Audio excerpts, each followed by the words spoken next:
mas kilala bilang si Senior Aguila.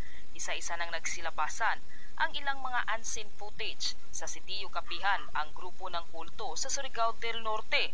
Kabilang na ang pinakahihintay ng lahat kung paano pinarurusahan ni Senior Aguila ang kanyang mga grupo sa tuwing ito'y magkakamali o hindi sumusunod sa kanyang mga gusto.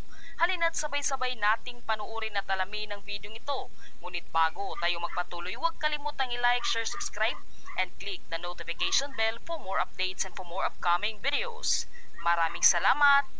Sa kuha ng videong ito ng ilang kalalakihan sa grupo ng kulto ng SBSI na kuha mismo sa Sitio Kapihan, dito sa pool sa kamera, ang mga iligal na ginagawa ng grupo sa loob ng Sitio Kapihan. Napag-alaman na iligal na nagpuputol ng mga kahoy na magkuno ang grupong ito na hindi naman nila pagmamay-ari. Sa video ay maririnig, utos daw ito mismo ni Senior Aguila para isagawa nila ang proyekto na hindi naman nila pinangalanan. Kahit pagod at hinihingal na, ay tuloy pa rin ang kanilang paglalakbay upang maiabot ito sa tamang oras na sinasabi sa kanila ng kanilang leader na si Senior Aguila.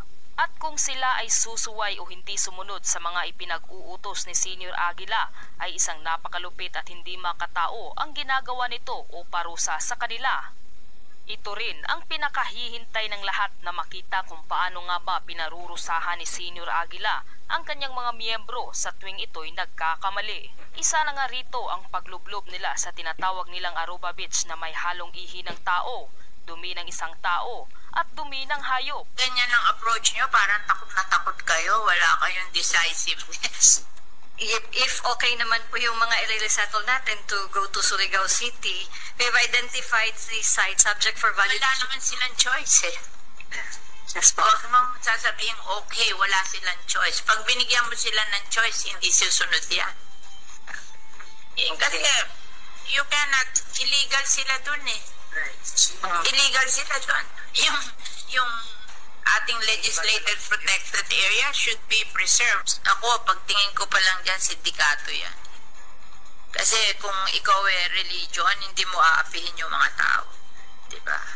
Huwag nyo sasabihin na undecisive tayo. Diba? Hindi, baka pagtawanan ako pag ganun ang sagot ko. Oo.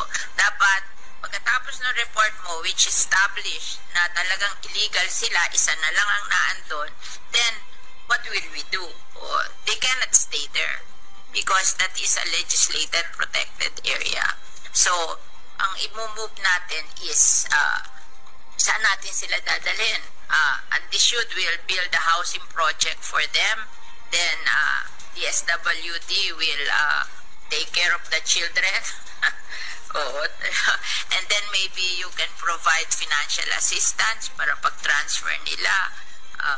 Ganyan yan eh. You know, you have to be decisive kasi syndicate yan.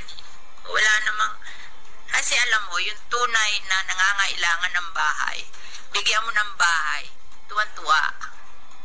Pero yung syndicate, pera, ang gusto, napakalaking pera. Pag